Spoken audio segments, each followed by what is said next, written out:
이번 차시는 ITS 가운데서도 국내 국토부와 도로공사에서 협력해서 개발한 CITS에 대해서 살펴보도록 하겠습니다. 그리고 CITS에서 제안하는 다양한 자율주행가의 기술 분류에 대해서 한번 우리가 학습하도록 하겠습니다.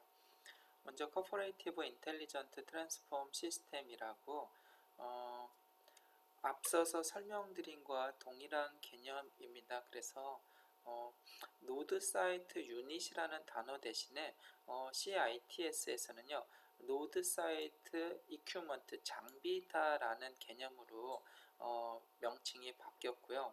그 외에는 유사합니다. 그래서 잠시 여러분들이 이 국토부와 한국도로공사에서 운영 중인 CITS KR 들어가시면 좀 더 자세한 정보를 확인해 볼 수가 있을 것입니다. 우선은 예를 들어 볼게요. 만약에 돌발 상황 혹은 사고나 어떤 이벤트가 발생하였을 때는 이 로드 사이트 이큐먼트에서 상황을 판단해서 이 노드 사이트 이큐먼트에서 교통정보센터로 정보를 보내줍니다. 정보를 보내주고요. 그러면 교통정보센터에서는 다른 로드 사이트 이큐먼트의 데이터, 실시간 데이터를 보내줘서 다양한 차들한테 전방에 정체가 발생했습니다. 아니면 사고가 발생했습니다. 라는 정보를 알려줍니다. 그리고 다시 긴급 재난 차량 119에 그 정보를 알려주고요. 그럼 119가 재난 장소까지 가기에 다양한 자동차들은 피해주는 우회도로를 선택하게 가이드를 해줍니다. 우회도를 선택하고요. 그럼 재난 차량이 진입을 하게 될 겁니다. 진입할 때 또한 그 돌발 상황이 발생한 차들에게는 앞차와의 거리가 너무 가깝습니다. 앞차가 이미 추돌했기 때문에 안전거리를 유지하고 속도를 줄여주세요라는 정보를 보내주겠죠. 그 정보를 기반으로 사고가 난 지방 근접한 지역의 차들은 안전거리를 유지하게 됩니다. 그리고 이제 우회도로 경로를 위한 차들이 새로운 목적지로 길을 안내하는 데 있어서 공사 중인 상황들도 모니터링 해주고요. 그리고 이러한 정보를 알려주고 신호등이 있습니다. 신호등에 대한 미리 정보를 알려줍니다. 그리고 보행자가 현재 신호등에 건들고 있다.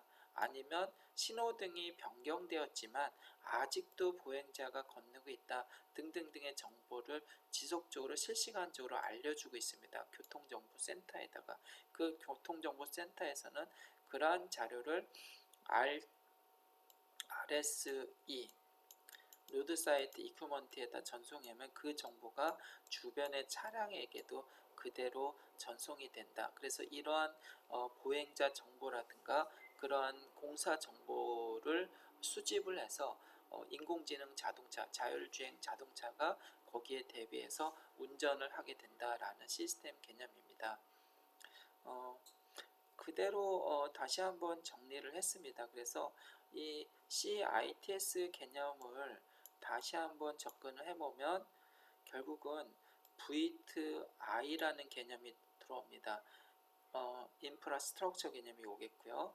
차량과 차량 사이에는 V2V 정보가 오게 됩니다. 그리고 CIT 센터에서는 각종 정보를 RSU, 로드 사이트 이큐먼트, 로변 기지국에 실시간적으로 통신할 수 있게 해줍니다. 이러한 서비스를 제공하는 것이 결국은 교통사고를 예방하고 안전성과 이동성과 편의성을 증가시킨다라고 보시면 되겠습니다. 결국은 도로관리 중심에서 이용자 안전 중심의 패러다임이 바뀐다는 거죠. 그래서 안전과 교통의 원활한 속도를 목표로 패러다임이 전환되고 있다라고 보시면 되겠습니다. 그러면 대표적인 CITS 국내 국토부와 도로공사에서 진행하고 있는 기술에는 어떤 것들이 있는지 한번 살펴보겠습니다. 그러면 먼저 단말기 즉 온보드 유닛이라는 개념으로 단말기 개념에서 어떤 기술이 있고, 로드 사이트 유닛 혹은 로드 사이트 이퀴먼트에서는 어떤 기술들을 분류하고 있고, 그리고 웨이브 차량의 중심이 되는 통신 규칙이죠. 웨이브 스마트 통신에는 어떠한 것들이 기술이 개발되고 있는지 살펴보도록 하겠습니다. 먼저 당연히 IEEE 중심이겠죠. 그래서 차량 중심의 통신 상태를 베이스로 해서 거기에 필요한 차량의 고장, 사고, 차량 제어, 그리고 교통정보 시스템, 그리고 차량 추동 방지 등등을 온보드 유닛에 제공을 합니다. 그래서 그러한 정보를 온보드 유닛에서 수집하고 통신하고, 아니면 다른 차량에 대한 정보를 수집하여 내 차에 적용하는 그런 개념으로 보시면 되겠고요. 그리고 로드 사이트 이퀴먼트 유닛은 웨이브 통신을 기반으로 합니다. 그래서 차량의 상태를 가장 가깝게, 도로에서 가장 가까운 상태에서 정보를 캐치해서 도로 기지국이라든가 CITS 센터로 데이터를 전송하겠죠. 전송하기 위해선 웨이브라든가 LTE 혹은 와이파이 혹은 5G 개념으로 통신 프로토콜을 접근한다라고 보시면 되겠습니다. 그리고 현재 스마트 웨이브 시스템은요, 무정차 요금 징수, 하이패스죠. 그러한 것들을 시범 운행하고 있다라고 보시면 되겠습니다. 그리고 운행하는 것 중에 하나는 도로의 상태를 검지하는 레이더를 정착했습니다. 그래서 트럭, 화물차에서 어떤 트럭의 화물에서 떨어진 잔해물이 도로에 방치가 돼서 다른 차의 주행에 방해하거나 아니면 사고로 이어지는 것을 미연에 방지할 수 있도록 레이더 센터와 카메라를 그대로 이용합니다. 그래서 카메라만 이용하지 않고 레이더를 이용하는 것은요, 오브젝트가 있는지, 장애물이 있는지를 검지하고 어느 정도의 거리에 있는지를 분별하기 위해서 레이더 센서가 있는 거고요. 카메라의 가시거리가 짧을 경우에 레이더를 사용하니까 병행해서 좀 더 안정적으로 돌발 변수를 방지하겠다, 미연에 방지하겠다라는 개념으로 접근한 것입니다. 그리고 보행자 검지기도 굉장히 중요합니다. 이 개념은 뭐냐면요, 횡단보도에 신호에 맞춰서, 횡단도의 신호에 맞춰서 페러스테이 보행자가 건너는데요, 이것은 보행자가 기계적으로 건너지를 않습니다. 여기에는요, 장애를 가진 사람이 있겠고요, 그리고 노령 인구가 있겠고, 그리고 어떤 장애에서도 다양한 장애가 있을 수가 있습니다. 아니면 자전거라든가 아니면 짐을 운반한 사람이 이 횡단보를 건널 수가 있습니다. 그렇기 때문에 이런 케이스가 있고요. 또 한 가지는 무단 횡단을 하는 케이스가 있습니다. 그리고 횡단보도 신호가 지나갔는데도 불구하고 건너는 사람이 있습니다. 이러한 다양한 케이스들을 카메라로 인지합니다. 카메라로 인지해서 도로교통 신호등에 부합하지 않는 경우가 발생하더라도 그러한 변수들을 차량의 정보를 알려주는 거죠. 지금은 차량이 지나가는 파란불이지만, 녹색불이지만 보행자가 건너고 있습니다, 돌발 상황입니다 라는 것들을 실시간적으로 알려줘야 할 필요성이 있다는 거죠. 그래서 보행자 검지기에 대한 비즈니스가 중기청 과제로 굉장히 지금 원활하게 지금 진행되고 있고 요구되고 있다라고 보시면 되겠습니다. 그리고 이제 또 한 가지 우리가 확인할 건요, 도로 기상 정보 시스템이라는 기술이 있습니다. 이거는요, 우리가 이제 환경 오염 때문에 국지적인 기상 변화가 굉장히 많이 일어납니다. 폭우가 갑자기 쏟아진다든가, 폭우인데 과거에 는 경험하지 못했던 폭우 혹은 지진, 그러한 국지적인 기상 변화와 재난에 대해서 이 도로 상황을 알려줍니다. 그래서 눈이 많이 왔으면 적설계라든가 아니면 강우계, 풍속계, 바람, 해변의 다리, 자 고가도로에는 바람이 굉장히 강하게 붑니다. 그래서 자동차가 휘청휘청할 정도로 바람이 부는 경우도 많기 때문에 이런 풍향계, 강우계, 적설계 등등등을 이용하고, 또 한 가지는 기상의 변화를 실시간에 모니터링할 수 있는 정보를 가져서 사전에 도로 상태를 파악합니다. 그 도로 상황을 파악해서 이 도로를 진입하기 전에 사전에 자동차에게 그런 정보를 보내줍니다. 지금 적설이 많이 나서 결빙 상태입니다. 이 길을 우회하시기 바랍니다. 아니면 홍수가 나서 도로가 침수가 됐습니다. 도로 우회하시기 바랍니다. 라는 정보를 미리 보내준다는 거죠. 그리고 또 한 가지는 신호 제어기인데, 자동 신호 제어기, 인공 제어 신호기라고 보시면 되겠습니다. 교로 상황이 굉장히 실시각적으로 변합니다. 출퇴근길 특히나 마찬가지죠. 그래서 신호등의 정규적인 신호등의 직진차 우선, 아니면 우회전차 우선, 다양한 신호등이 정해진 규칙으로 신호등이 움직이는 것이 아니라, 픽스되는 게 아니라 도로 상황을 모니터링합니다. 도로 상황이 현재 이 교차로의 도로 상황뿐만 아니라 전방 몇백 미터, 후방 몇백 미터의 도로 상황을 미리 예측해서 신호등을 어떻게 가변시키면 빠르게 이 집중화 현상들을 해소시킬 것인가를 연산하게 됩니다. 컴퓨팅한다는 거죠. 컴퓨팅해서, 그러한 컴퓨팅을 통해서 하나의 신호등만 가변시키는 것이 아니라 주위에 있는 다양한 신호등과 연계해서 신호등을 변화시켜야 집중돼 병목되는 현상에 대해서 원활하게 분할할 수 있게 되는 것입니다. 그래서 단일 하나의 신호등만 변경하는 것이 아니라 종합적 신호 체계를 변경할 수 있는 시스템에 대해서 연계하고 있다라고 보시면 되겠습니다. 그리고 설명드렸던 CITS 센서 시스템, 종합 관리 시스템이겠죠. 그런 것들을 계속해서 연구되고 있다라고 보시면 되겠습니다.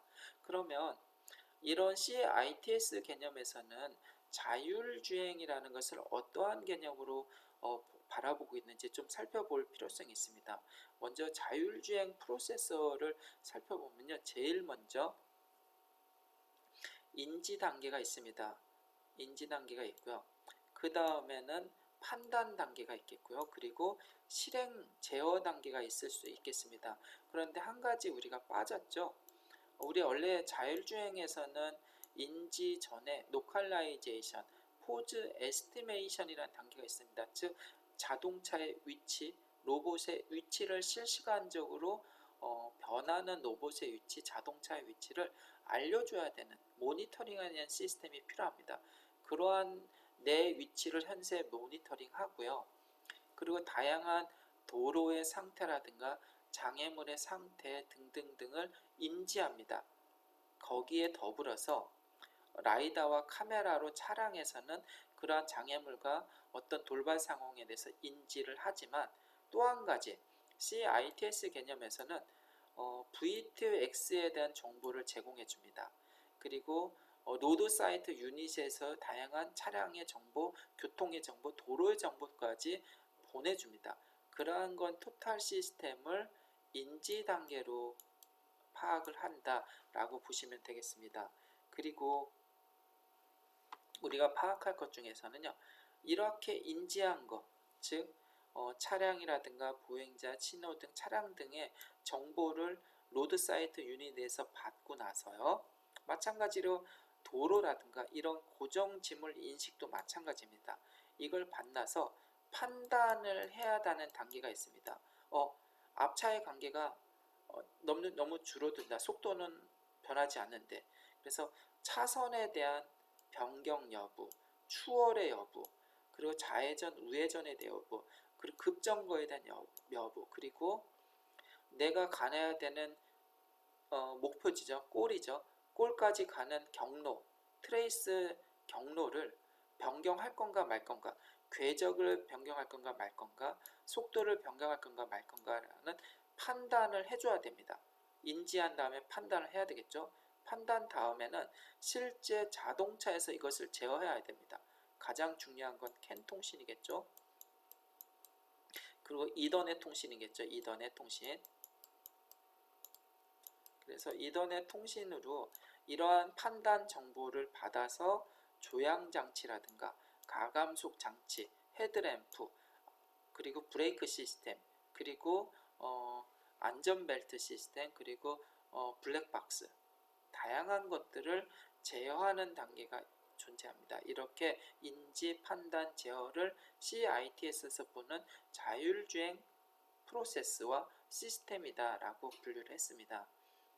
그러면 CITS에서는 외부 주행에 대한 환경을 인지하는 단계와 판단해서 주행을 어떻게 변경할 것인가, 차량을 어떻게 제어할 것인가에 대해서 크게 나눴고요. 그것을 다시 한번 분류하면 경로를 탐색하고, 그리고 차선이라든가 터널들을 인식합니다. 물론 장애물도 인식하겠죠. 그리고 변동, 이동 물체에 대해서 인식합니다. 라이다라든가, 그리고 로드사이트 유니티에서 다양한 보행자 신호등을 인지합니다. 인지를 바탕으로 ADAS 센서를 기반으로 다양한 센서, 라이다, 스테레오 카메라, 레이더를 이용하고요. V2X 기술으로 인접 차량과 통신을 하게 됩니다. 그리고 맵, 내비게이션은 GPS와 연동을 하겠죠. 그리고 주행 기록기로부터 차량의 현재 로컬라이제이션도 판단을 하겠죠. 그리고 판단과 주행 전략 시스템에서 내가 끼어들게 할 건가, 차로를 변경할 건가, 뭔가 전략을 세워야 됩니다. 그리고 목표까지 갈 속도를 변경한다든가 목표 궤적을 변경해야 되는 이런 전략을 수립하기 위해서는 센서 기반의 자율주행 시스템이 돼야 되겠죠. 자율주행 레벨이 올라가야 된다는 거죠. 그리고 제어 시스템 판단을 하기 위해서는 컴퓨팅, 엣지 컴퓨팅을 위해서 주행 알고리즘을 적용을 해야 됩니다. 그리고 마지막으로 제어를 하기 위해선 가감속이라든가 조향을 제어하기 위해서는 ADAS나 자율주행 시스템에 대한 기술이 접목돼야 된다. 이런 개념으로 이해하시면 되겠습니다. 그리고 이제 결국은 무인 자동 시스템이 필요하겠고요. 그죠? 자율주행 시스템이 사람이 운전하는 게 아니죠. 그리고 이치를 판단하는 매핑이 필요하겠고요. 그리고 판단하고 실행하는 알고리즘이 필요하겠고, 빠르게 차량을 제어하는 시스템이 필요하겠고, 그리고 다양한 운전자 혹은 탑승자와의 인터커넥션이 돼야 되겠고, 그리고 사전에 미리 고장 진단이 돼야 되겠죠. 그래서 거기에 필요로 하는 요소들은 레이더, 라이다, 스테레오 카메라 혹은 정적, 동적 장애물, 도로 표지 인지, 신호등 인지, 가감속에 대한 조향 장초, 무인화 시스템이 구비가 돼야 됩니다. 그리고 매핑을 위해서는 GPS와 연동해야 되고요. 그리고 데드 레코닝이라는 추측 항법으로 나의 위치를 실시간으로 판단하게 되겠죠. 그리고 내비게이션에 의해서 목적지까지 경로를 계획하고 변경도 해야 되겠죠. 상황별 변경을 해야 되겠죠. 지능 제어로 결국은 자동차를 제어해야 하는 시스템, 그리고 휴먼과 자동차의 인터커넥션 혹은 엔터테인먼트를 실행을 해야 됩니다. 그리고 최종적으로 차량의 상태를 다이그노스틱, 자가 진단을 해야 되겠죠. 미리 자가 진단을 해서 차량의 사고 고장을 미리 예측해야 된다라고 보시면 되겠습니다.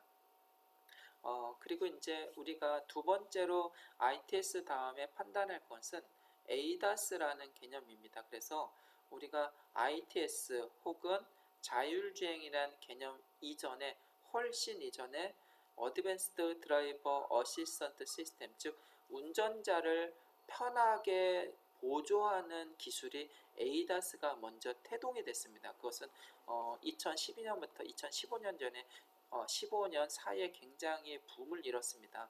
그래서 우리가 오토노머스 드라이빙이라든가 인텔리전트 트랜스폰 시스템의 이전에 먼저 선행했던 기술이 ADAS다라고 인지하시면 되겠습니다. 그래서 이 ADAS와 동일한 시기에 개발했던 기술 플랫폼이 커넥티드 카라는 개념입니다. 그래서 이 ADAS와 커넥티드 카는 향후에는 지금 현재 포함해서 자율주행과 ITS 시스템에 접목되고 있고 기술이 흡수되고 있다라고 보시면 되겠습니다. 그래서 잠깐 ADAS에 대한 개념을 살펴보면요. 센서와 GPS 기반 영상 장비를 기반을 합니다. 카메라를 기반하는 거죠. 그래서 주행 중 발생하는 상황들을 인지해서 운전자에게 알려줍니다. 스스로 어떻게 해결하는 것은 아닙니다. 앞에 장애물이 있습니다. 알람을 울린다든가 아니면 정보를 운전자에게 알려줍니다. 운전자가 졸고 있으면 알람을 지속적으로 알려줘서 깨어나라 라는 시스템 정보를 알려줍니다.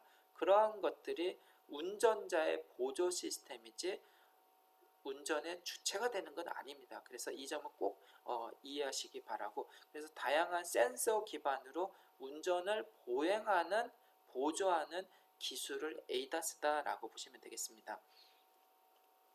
그리고 커넥티드 카는요, 개념적으로 우선은 스마트 카라는 개념으로 접근했는데 그거의 핵심 기술은 결국은 클라우드 연동 기술입니다. 즉 데이터 저장이라는 거죠.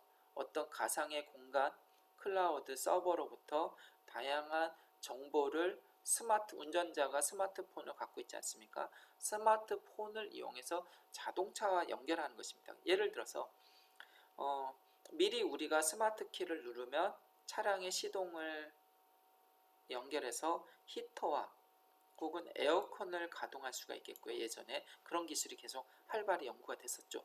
그리고 또 한 가지, 운전자에게 다양한 날씨와 뉴스를 제공할 수가 있습니다. 다양한 컨텐츠를 제공할 수도 있겠고요. 다양한 정밀도 높은 맵을 전달할 수 있고 그리고 다이고노스틱 ODB 시스템을 이용해서 차량의 진단을 자가로 합니다. 그리고 그 정보를 모바일 폰으로 정보를 공유해 주죠. 그것이 하나의 커넥티드 카, 즉 인포메이션을 운전자에게 전달한다라는 시스템에서 이해하시면 되겠습니다. 이것을 커넥티드 카다라고 보시면 되겠고요. 그래서 ADAS 측면에서 자율주행 시스템은 동일합니다. 인지, 판단, 제어 측면에서 하고요. 인지, 판단, 제어를 위해서 사람에게 정보를 제공하는 것이 ADAS입니다. 그래서 사람의 눈과 뇌, 손, 발을 움직이는 것은 결국 사람이지 않습니까? 그런데 이것을 움직여야 대한 정보를 보조하는 어드밴스드 어시스턴트 시스템을 제공한다는 거죠. 그래서 사람이 인지를 못할 수도 있습니다. 그렇기 때문에 카메라가 전방과 측방의 정보를 사람에게 알려주고요. 그리고 다양한 브레이크 시스템의 상태를 사람에게 알려줍니다. 그리고 이 정도의 속도가 적당한지 아니면 이 정도에서 차량을 회전한다든지 이 정도의 속도로 추월해도 되는지 등등등을 알려줍니다. 왜냐하면 예를 들어서 추월할 때 옆에 차선에 차가 있으면 추월하면 안 되지 않습니까? 어느 정도 속도를 가속하고 추월을 해야 됩니다. 그러한 정보를 사람이 판단할 수도 있겠지만 안전 기반으로 센서들이 판단해서 그 정보를 이제는 추월해도 됩니다. 지금 추월하면 안 됩니다. 라는 워닝 정보, 보조 정보를 제공하는 것이 ADAS다라고 보시면 되겠고요. 제어 측면에서는 우리가 브레이크를 밟는다 해서 이게 확실히 밟아지는 게 아니라 오토 브레이크 시스템에서 실시간적으로 급정거할 수 있게 만들어줍니다.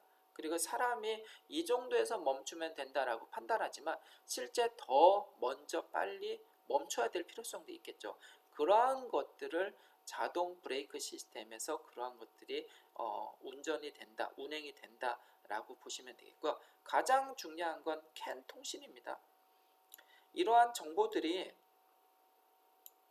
느리게 전달되거나 프로퍼게이션 딜레이가 발생한다든가 아니면 시스템 피지컬적인 딜레이가 발생하면 문제가 되지 않습니까?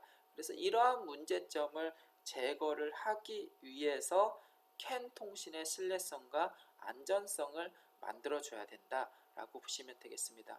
그래서 이번 시간에는 우리가 CITS 기술과 ADAS 기술에 대해서 살펴봤고요. 다음 시간에는 인포테인먼트와 ADAS에 대해서 좀 더 강하게 설명드리도록 하겠습니다. 동영상은 여기까지 녹음하겠습니다. 감사합니다.